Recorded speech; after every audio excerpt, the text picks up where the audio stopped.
Captain Sarah Chen stood at the observation deck of the massive space station. Through the thick glass, she could see the stars of distant galaxies. Today was the day humanity had waited for. After 50 long years, they were finally becoming full members of the Galaxy Council. The station was huge. It floated in space near a planet called Kepler Prime. Ships from 12 different alien races came and went like busy insects. Sarah had never seen so many different types of beings in one place. Some looked like walking crystals that sparkled in the light. Others moved like flowing water but somehow kept their shape. There were creatures that looked like giant insects with many arms, and beings made of pure energy that glowed bright blue. Sarah wore her best uniform. The blue fabric had gold stripes that showed her rank as captain of the human delegation. She felt proud but also nervous. This was the biggest day in human history since they first left Earth. "Captain Chen, they are ready for you," said Lieutenant Morrison. He was young and excited. His eyes were wide as he looked at all the alien technology around them. Sarah nodded and walked toward the main hall. Her boots made soft sounds on the metal floor. The walls were covered in screens showing information in languages she could not read. Some of the writing looked like dancing lights.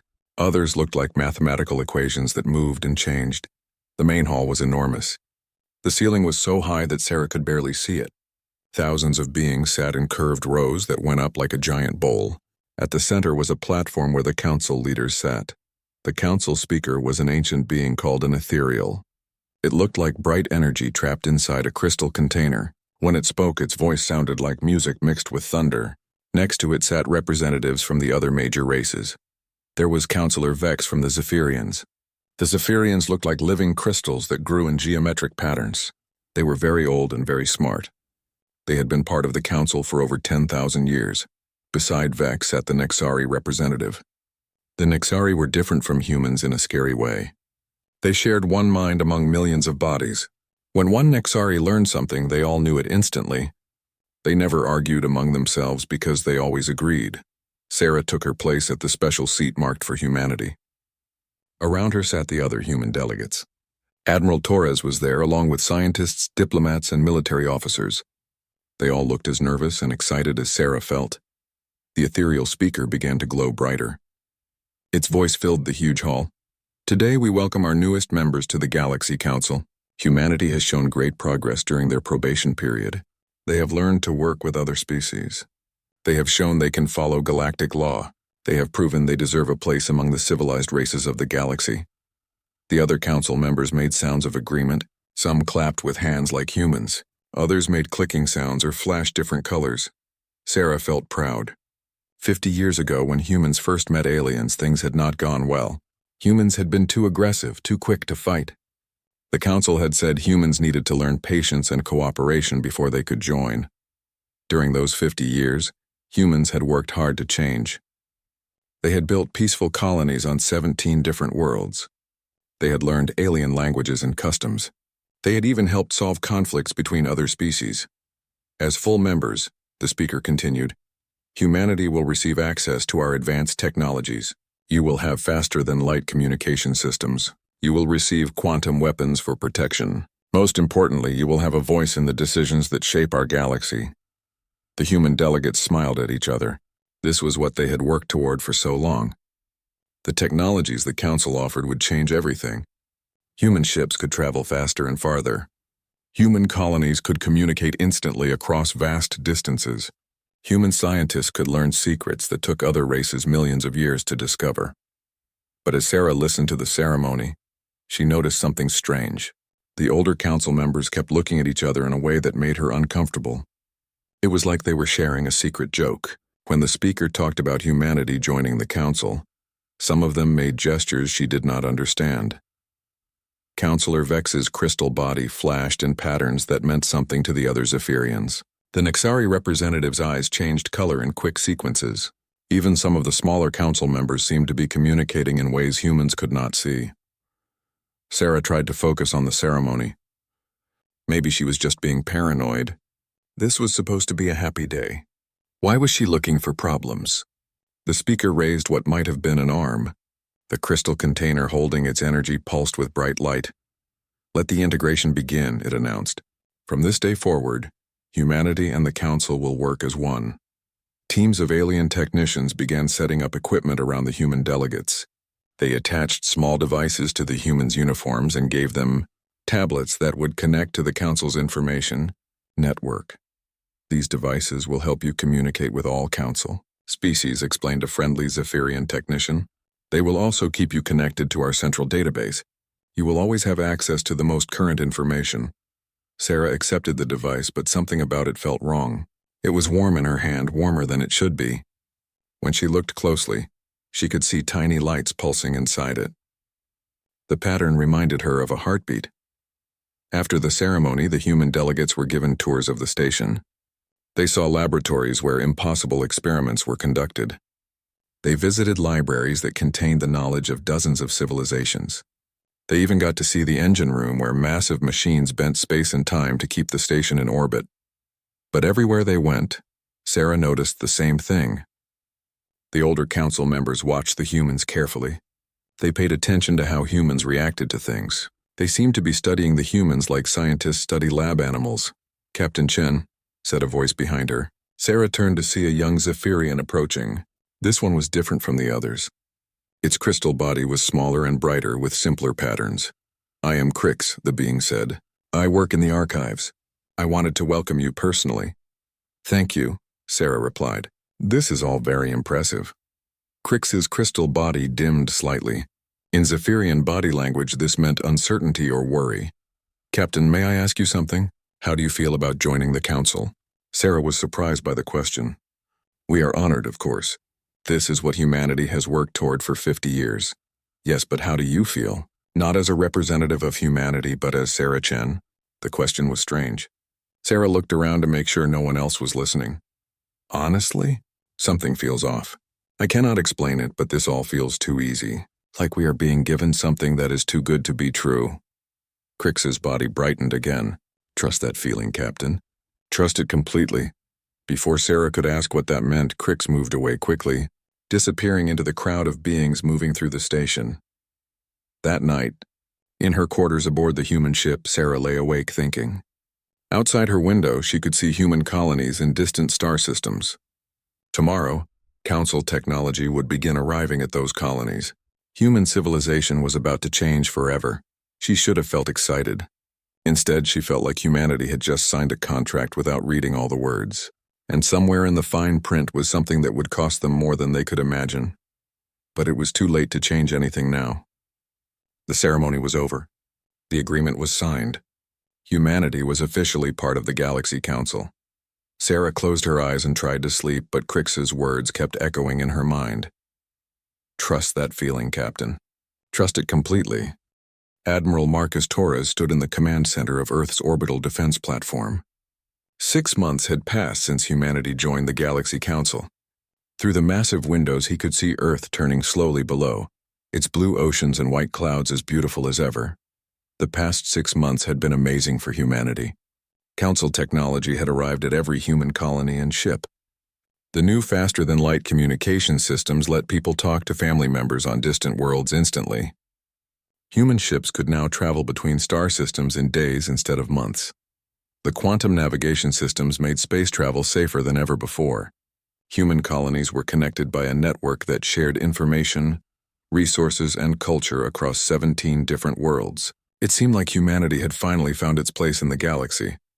But today something was wrong. "Admiral," called Commander Lisa Park from her station. "We are still not getting any response from the Proxima colony." Torres frowned. The Proxima colony was one of humanity's oldest settlements outside the solar system. Over 2 million people lived there. It was impossible for them to just stop communicating. "When did we lose contact?" Torres asked. 3 days ago. At first we thought it was just a problem with their communication array. But we sent a ship to check and—" Park paused, looking at her screen with confusion. "And what, Commander?" "The colony is empty, sir. Completely empty. But nothing is destroyed. All the buildings are intact. All the equipment is still running. Even people's personal belongings are still in their homes. It is like everyone just disappeared." Torres felt a cold feeling in his stomach. "What about the security recordings?" "That is the strange part, sir. The recordings show something very unusual." Park pressed some buttons and a large screen came to life. It showed the main square of Proxima Colony 3 days ago.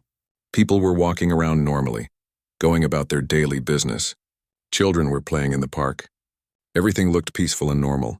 Then council ships appeared in the sky. They were the same friendly transport ships that had been delivering technology and supplies to human colonies for months. The ships landed in the town square, but instead of unloading cargo, aliens came out and began talking to the humans. Torres could not hear the sound, but he could see what happened next. The humans stopped what they were doing and listened. Then, without any sign of fear or resistance, they began walking toward the ships. Families left their homes with only the clothes on their backs. Workers left their jobs in the middle of tasks. Children left their toys where they fell. Everyone moved like they were sleepwalking. Their faces were blank and calm. Within 6 hours, every human on Proxima Colony had boarded the council ships. The ships then flew away, leaving the colony completely empty but undamaged. "This makes no sense," Torres said. "Why would everyone just leave like that?" "Where did they go?" "There is more, sir," Park said quietly. "We have now lost contact with 4 more colonies. The Kepler 442 settlement, the Wolf 359 outpost, the Gliese research station, and the New Geneva farming colony. Our scout ships report the same thing at each location. Empty but undamaged. No signs of struggle." Torres sat down hard in his command chair. 5 colonies. Over 8 million people. All gone without a trace. "Sir," called Lieutenant Morrison from the communication station. He was the same young officer who had been with Captain Chen at the council ceremony. "I am getting reports from our remaining colonies. People are saying they have been having strange dreams." "What kind of dreams?" "Dreams about leaving their homes and going to a better place. Dreams about joining with other beings to become something greater. The colonists say the dreams feel very real and very appealing. Some of them have started asking when the council ships will come for them." Torres stood up quickly. A terrible idea was forming in his mind. "Morrison, bring up the technical specifications for all the council technology we have installed." "Yes, sir." Data filled the screens around the command center. Council communication devices, navigation systems, quantum computers, even small personal devices that helped humans communicate with aliens. The technology was in every human ship, every colony, every important building. "Look at this," Torres said, pointing at one of the screens.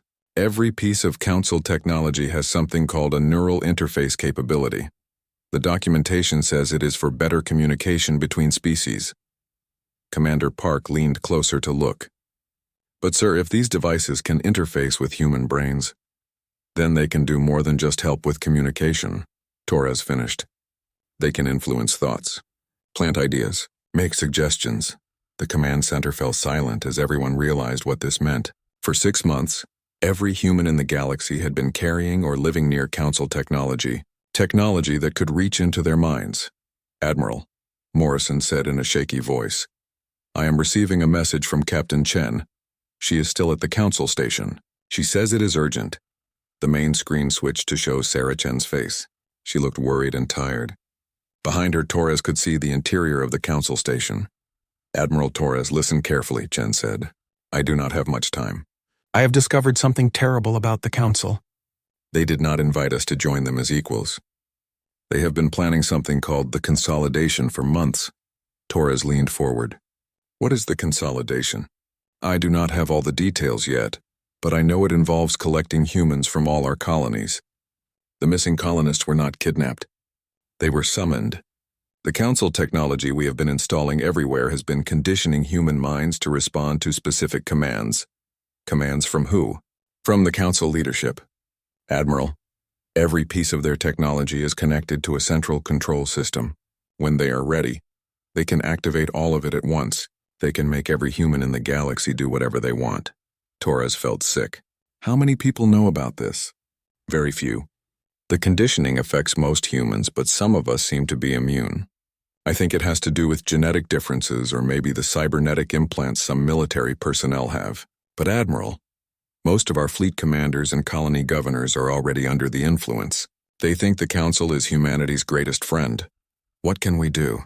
I am trying to learn more, but the Council is watching me closely. I found one ally here, a young Zephyrian named Crix who thinks the Council has lost its way. But we need to warn the colonies that still have free humans."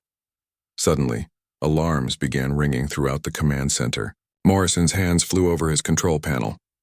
"Admiral, Council ships are approaching all remaining human colonies. Dozens of them.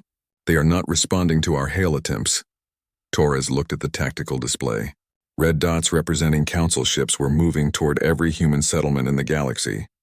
The pattern was too coordinated to be a coincidence. Chen, Torres said into the communication device, it looks like they are making their move. How much time do we have? I do not know. But Admiral, there is something else. Tomorrow the Council is holding a special assembly. They say it is to celebrate humanity's successful integration, but I think it is when they plan to activate the final phase of their plan. What final phase? Complete collection. They want every human in the galaxy, not just the colonists. I think they are going to use some kind of broadcast signal that will reach every piece of Council technology simultaneously. The communication started to break up. Chen's image flickered on the screen. Admiral, I have to go. They are coming to check on me. Whatever happens tomorrow, remember this. Our greatest strength has always been that we do not give up. Even when everything seems hopeless. The screen went dark. Torres looked around the command center at his crew. These were good people who had dedicated their lives to protecting humanity. Now they faced an enemy that could control human minds and had been planning this betrayal for months. Commander Park, Torres said, send a message to all human ships and colonies that still have free personnel. Tell them to shut down all Council technology immediately. Sir, if we do that, we will lose faster than light communication and navigation. Better to be lost than controlled. Morrison, contact our oldest ships, the ones that still have pre-Council technology installed. We are going to need every vessel that can operate independently. What are your orders, sir? Torres looked out at Earth again.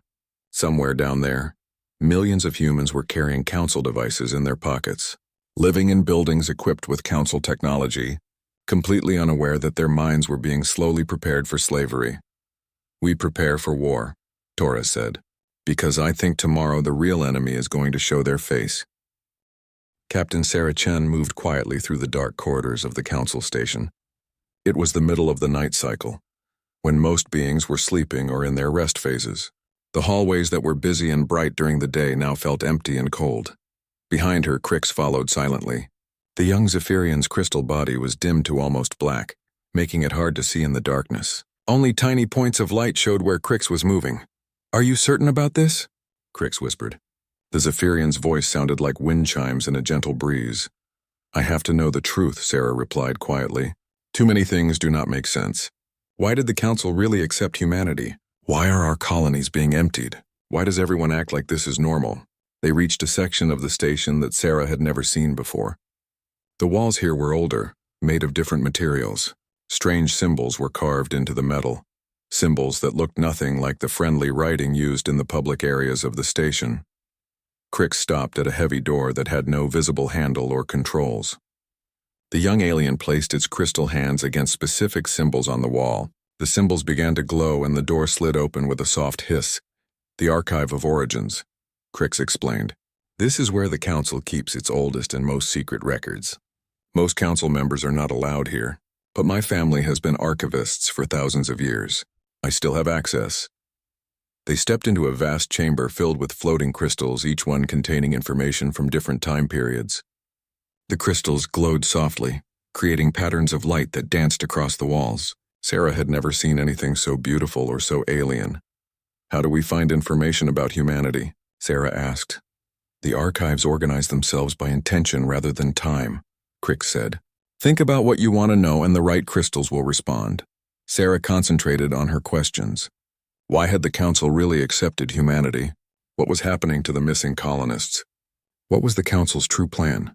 Several crystals began to pulse brighter and moved closer to them. Crix reached out and touched the nearest one. Suddenly, the chamber filled with holographic images and sounds.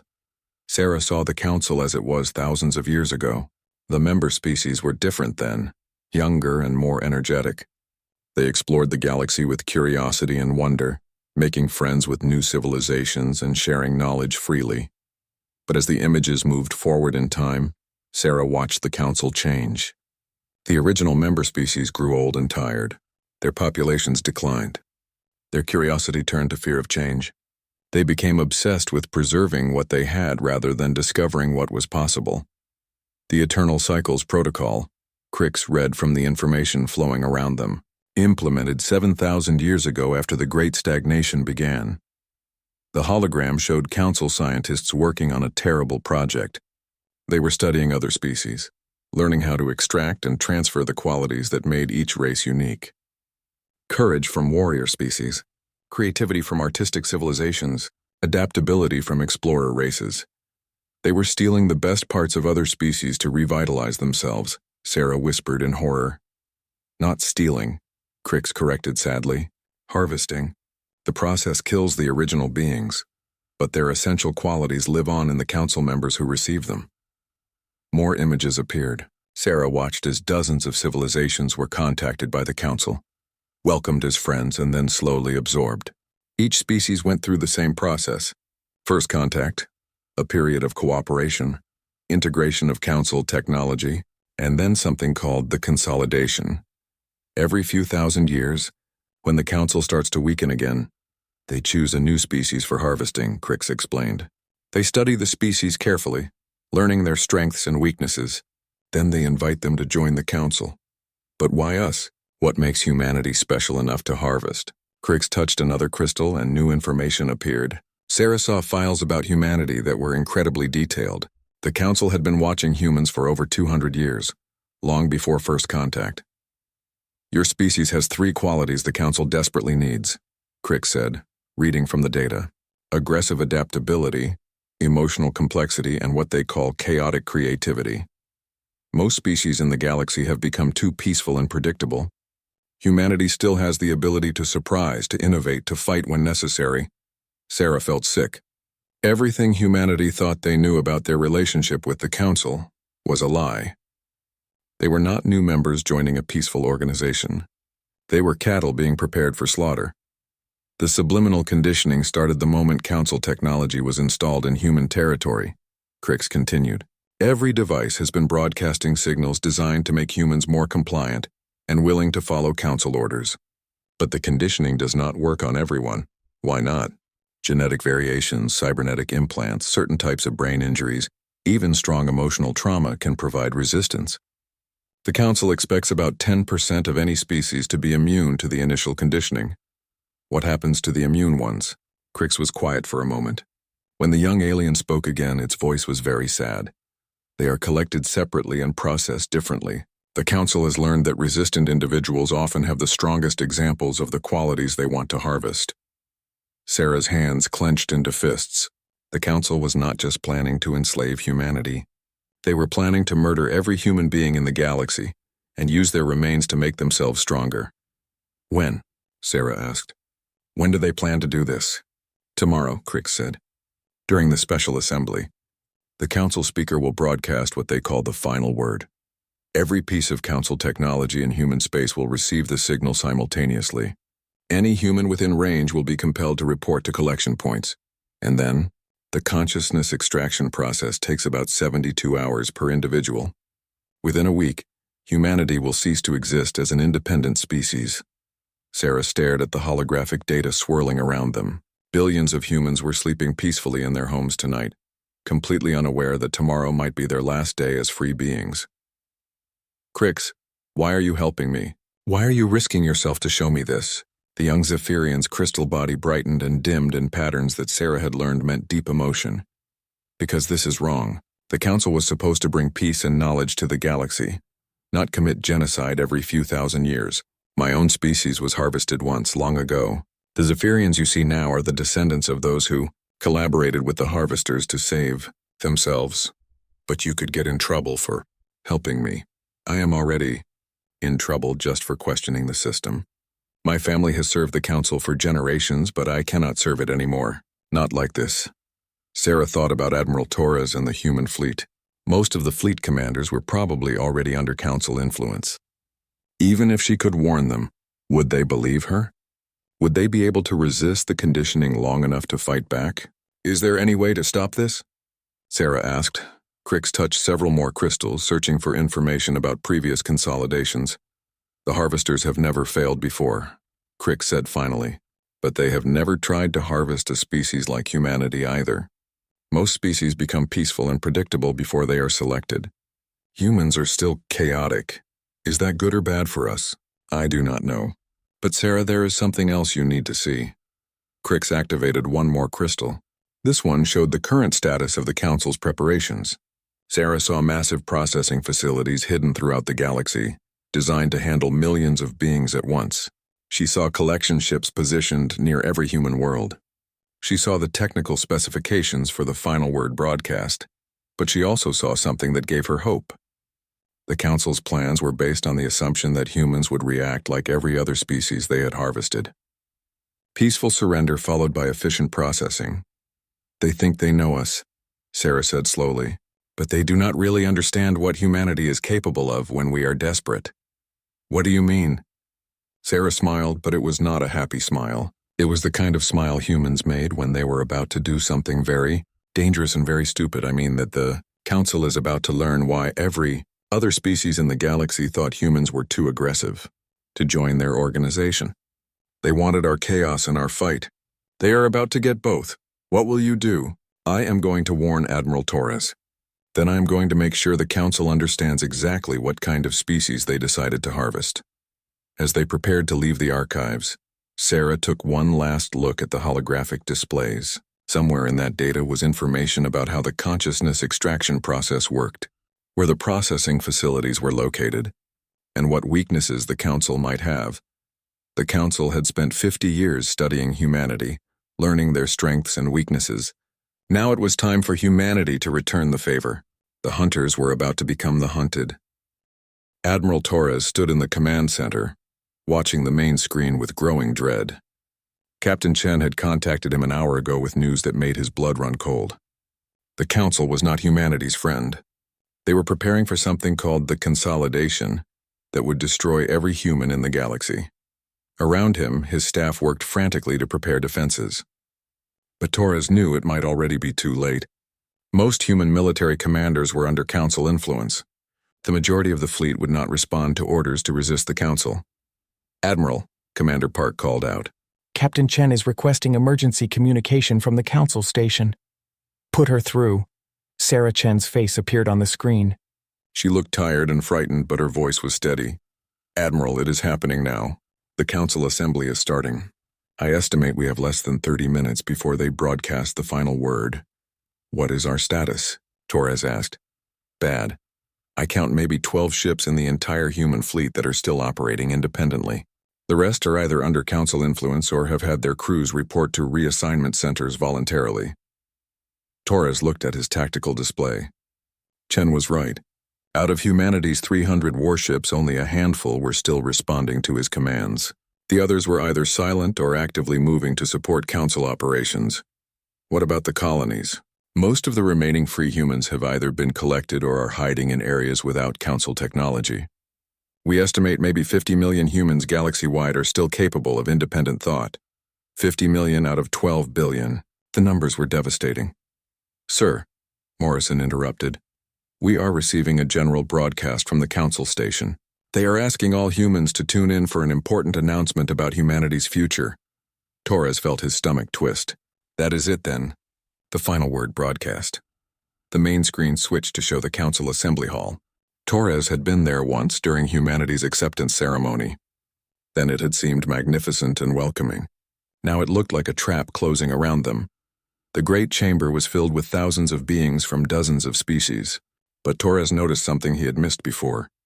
In the front rows closest to the speaker's platform sat representatives of species he did not recognize. They were clearly not current Council members. Chen, are you seeing this? Yes, Crix told me about them. Those are the integration candidates. Humans who have been selected to receive the consciousness essence of harvested humans.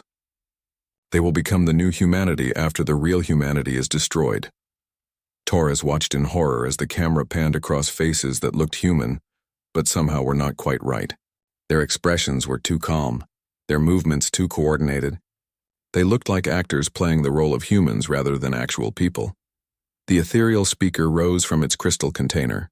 The being of pure energy pulsed with bright light as it prepared to address the galaxy. Citizens of the galaxy, the speaker began, its voice carrying to every world in human space through the Council communication network. Today marks a historic moment in the development of our great civilization. On Earth, in the colonies, aboard ships throughout human space, billions of people stopped what they were doing to listen. The council technology embedded in their daily lives made sure they could not ignore the broadcast. Torres could see it happening on his own command deck. Several crew members had gone still, their eyes focused on the screens with unnatural intensity. Only a few, like Commander Park and Lieutenant Morrison, seemed unaffected. The integration of humanity into our council has proceeded better than we hoped, the speaker continued. Your species has shown remarkable adaptability and willingness to embrace change. Admiral, Chen's voice came through the communication channel. I am reading massive energy buildup in the speaker's crystal matrix. Whatever the final word is, it is going to be broadcast with enough power to reach every piece of council technology simultaneously. Torres watched helplessly as the speaker continued its speech. There was nothing the remaining free humans could do to stop this. Their weapons could not reach the council station. Their ships were outnumbered 1,000 to 1. Their warnings had come too late. But true integration requires more than just cooperation, the speaker said. It requires unity of purpose, unity of thought, unity of being. The creature's crystal container began to glow brighter. Torres could feel something building like the air before a thunderstorm. Therefore, by the authority of the Eternal Council, I hereby activate the consolidation protocol. The light from the speaker became blinding. Torres had to shield his eyes as waves of energy poured out of the crystal being. To all humans, wherever you are, I speak the final word that will guide you to your true destiny. Torres held his breath. This was the moment. The single word that would enslave his entire species. The speaker's voice resonated across the galaxy with power that seemed to shake reality itself. Comply. The effect was immediate and terrible. On the command deck, half of Torres's crew stood up from their stations and began walking toward the exit. Their faces were blank and peaceful, like people in a religious trance. Where are you going? Torres called to them. To the transport ships, one of them replied calmly. The council needs us. We must comply. Throughout the command center, screens showed the same scene happening across human space. In cities, on farms, in schools and hospitals, humans were abandoning everything they were doing and walking toward designated collection points. Parents left their children. Doctors left their patients. Pilots left their ships, but not everyone was affected. Admiral, Commander Park said urgently. I am still here. Morrison is still here. About 10% of the crew seems to be immune. Torres looked around. She was right. Most of his people were gone, but some remained. The ones with cybernetic implants. The ones who had suffered certain types of injuries, the ones whose brain chemistry was just different enough to resist the Council's control. Chen, what is your status? Still free, but barely. Crix and I are hiding in the archives. Most of the station is in chaos as the controlled beings prepare for mass transport operations. Torres looked at his tactical display. Across human space, Council ships were moving toward collection points. But something else was happening too. Some human ships, the ones crewed by immune individuals, were moving in different directions. Morrison, can you get me communication with any other free human vessels? Yes, sir. I count 14 ships still under independent command. Most are older vessels with pre-council technology. Torres smiled grimly. 14 ships against the entire Council armada. It should have been hopeless. But Torres was starting to remember something important about humanity that the Council had overlooked. Humans did not surrender easily. Open a channel to all free human vessels, Torres ordered. The screen filled with faces, captains and admirals who had somehow resisted the final word. They looked scared and angry and determined. This is Admiral Torres, he began. By now you all know what we are facing. The Council has betrayed us. They plan to murder every human being in the galaxy. Most of our people are under their control. He paused, looking at each face on the screen. The Council thinks they have won. They think humanity will go quietly to our destruction like every other species they have harvested. They have studied us for years, but they missed one important thing about humans. What is that, sir? Asked Captain Rodriguez of the destroyer Valencia. We do not know how to quit. We have never known how to quit. When we are outnumbered, we fight harder. When we are outgunned, we get creative. When someone tries to enslave us, we show them exactly why that was a mistake. The faces on the screen began to show something Torres had not seen in months. Hope. They wanted our aggression. Torres continued. They wanted our adaptability. They wanted our ability to be unpredictable. Well, they are about to get all three. What are your orders, Admiral? Asked Captain Singh of the cruiser Defiance. Torres looked out at the stars where billions of his people were being herded toward processing centers like cattle. The council had planned this for months, maybe years. They had every advantage, but they had made one critical error. They had underestimated what humans were capable of when everything they loved was threatened. "All ships prepare for guerrilla operations," Torres commanded. "We are going to hit them fast, hit them hard, and disappear before they can respond. We are going to rescue our people. We are going to destroy their processing facilities, and we are going to show the galaxy that humanity does not go extinct without a fight." "Sir," Morrison called out, "I am detecting massive quantum disturbances near the council station. Something big is happening there." Torres looked at the screen. In the distance, he could see explosions of light near the station's core. "Chen, was that you?" Sarah Chen's voice came through the communication, filled with static but triumphant. "Affirmative, Admiral. Crix and I just destroyed the main consciousness extraction facility. It will take them time to rebuild it." "Time we can use," Torres smiled. The fight was just beginning, but already humanity was proving that the Council had made a terrible mistake. They had awakened something they should have left sleeping. The explosion shook the entire Council station. Captain Sarah Chen and Crix ran through corridors filled with smoke and emergency lighting, as alarms screamed throughout the massive structure. Behind them, the consciousness extraction facility burned with quantum fire that would take days to extinguish. "The emergency systems are activating," Crix called out as they ran. "They will seal off this section soon." Sarah looked back at the destruction they had caused. The facility had been designed to process millions of human minds simultaneously. Now it was a twisted wreck of melted metal and shattered crystals. It would take the Council months to rebuild it, if they could rebuild it at all. "How much time does this buy us?" Sarah asked. "Without the main facility, they cannot complete the consolidation," Crix replied. "But they still have the humans who responded to the final word. They will try to transport them to other processing centers throughout the galaxy."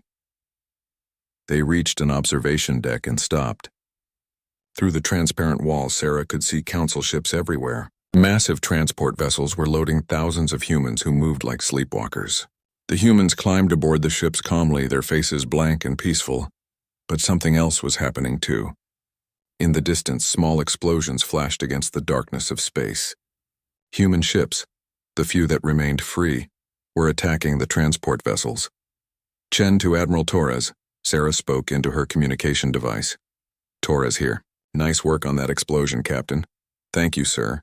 What is our situation?" "Better than I expected, but worse than I hoped. We have destroyed 6 transport ships and rescued about 50,000 humans. But the quantum cascade from your explosion seems to have disrupted the Council's control signals. Some of the affected humans are starting to wake up." Sarah felt a surge of hope. "How many?" "Hard to say. Maybe 10% so far, but the number is growing. It seems like the final word only works when it is constantly reinforced by Council technology. When that technology gets damaged or disrupted, people start thinking for themselves again." Sarah looked at Crix. "Did you know about this?" "No," the young Zephyrian admitted. "The archives never mentioned that the conditioning could be reversed." "This has never happened before," Sarah smiled. "That is because no other species ever fought back during the consolidation. The Council has never had to deal with resistance before." More explosions flashed in the distance. The free human ships were fast and hard to catch, striking at transport vessels and then disappearing before Council warships could respond. It was classic guerrilla warfare, the kind humans had been practicing for thousands of years. "Admiral," Sarah said, "I am going to try to reach the main communication center. If I can disrupt the signal amplifiers, it might free even more humans." "Negative, Captain. Too dangerous. We need you alive." "Sir, with respect, this might be our only chance. Every minute we delay, more humans get transported to other processing facilities." Before Torres could reply, Crix grabbed Sarah's arm. "Sarah, look at this." The young alien was pointing at a screen that showed the galaxy-wide status of the consolidation. Red dots represented areas under Council control. Blue dots showed areas where humans had been successfully collected, and yellow dots marked areas where the signal had been disrupted. The map was changing. Yellow areas were spreading across human space as quantum disruptions from the destroyed facility interfered with Council technology. But more importantly, green dots were appearing. Areas where humans had not only broken free of Council control, but were actively fighting back. The colonies are waking up, Sarah whispered. Not just the colonies, Crick said excitedly. Look at this data stream. Numbers flowed across the screen showing human resistance activities throughout the galaxy. On New Geneva, farmers were using agricultural equipment to attack Council collection points. On Wolf 359, miners had collapsed tunnels to trap Council forces underground. On Kepler 442, human engineers had turned the colony's power grid into a massive electromagnetic pulse weapon. But most importantly, human military forces were starting to respond. Ships that had been silent for hours were suddenly coming back online as their crews broke free of Council conditioning. Torres, Sarah said into her communicator. Are you seeing this data? Affirmative. It looks like the galaxy-wide resistance is bigger than we thought. When the main signal got disrupted, it created a cascade effect. Humans everywhere are remembering who they are. What are your orders, sir? All free human vessels are to converge on the processing centers. We hit them all simultaneously while the Council is still trying to figure out what went wrong. Sarah felt a hand on her shoulder. She turned to see Crix looking at her with what might have been admiration. Your species is remarkable, the young Zephyrian said. In all the thousands of years of consolidations, no species has ever done this. You are rewriting everything the Council thought they knew about harvesting. We are full of surprises, Sarah replied. Now are you going to help me get to that communication center?